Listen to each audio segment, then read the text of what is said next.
Hi, I'm Pat Kozak, a sister of St. Joseph from Cleveland, Ohio, and I'm delighted that you've opted to be part of this unit on facilitation. As you begin, I'd like to share a few reflections with you. The first is drawn from our shared recognition that everything is connected, that relationships are at the heart of life, that the dynamic of exchange and interdependence is an increasingly vital reality in our world today. We can apply this dynamic to the experience of conversation, an obvious and essential part of any facilitation. Conversation is key if anything is to change in our world. It makes sense that good conversation, then, that honest exchange, mutual learning, and openness to change is at the heart of any facilitation, regardless of the topic or the concern being addressed. So, how do we set the stage for safe and brave conversations, where vulnerability is rewarded, candor is appreciated, challenge is met with gratitude, and kindness and respect are absolutely essential? This is no small task for any facilitator or any group of people. The dynamic of exchange and interdependence doesn't stop with the conversation. The qualities we identify for good conversation are also the qualities needed for how the topics themselves interact and how we interact with them. Topics and concerns need to be regarded as safe, approachable issues to be considered with candor and respect.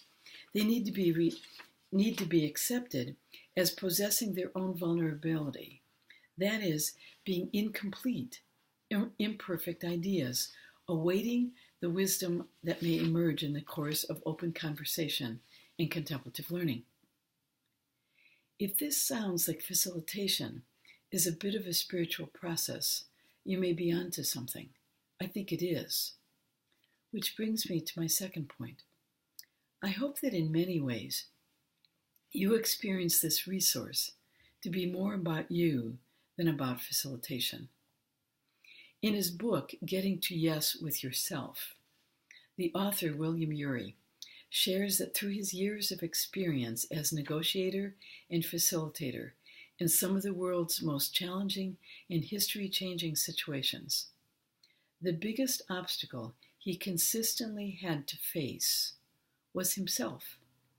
He believed it took him years to discover that he needed to get out of his own way if he was going to be effective, and then a long time after that to learn how to do just that.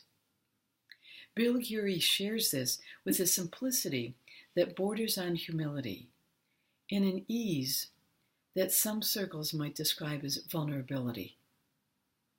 I believe there is a spirituality inherent in the work of facilitation that invites a self-awareness and commitment to personal growth.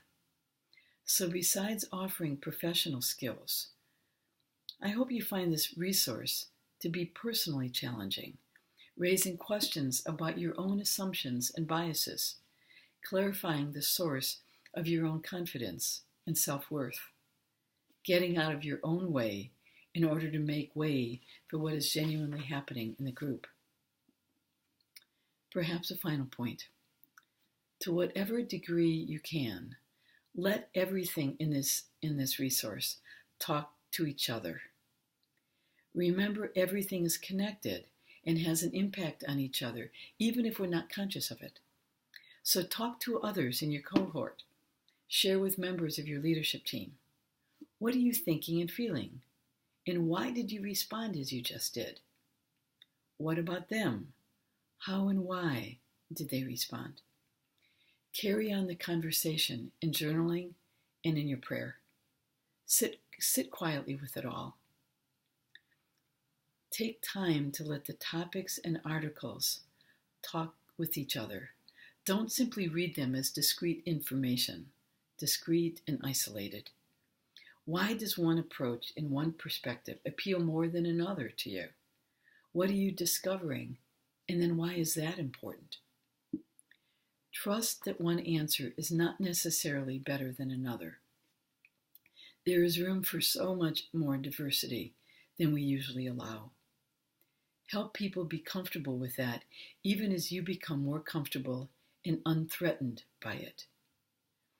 Acknowledge that there is so much mystery and that the Spirit is at work in a group if we can simply set the stage for risky openness. Finally, enjoy this resource. Savor the discoveries you make and appreciate the service you are fortunate to offer as people safely and bravely grapple with the questions before them. I wish you well.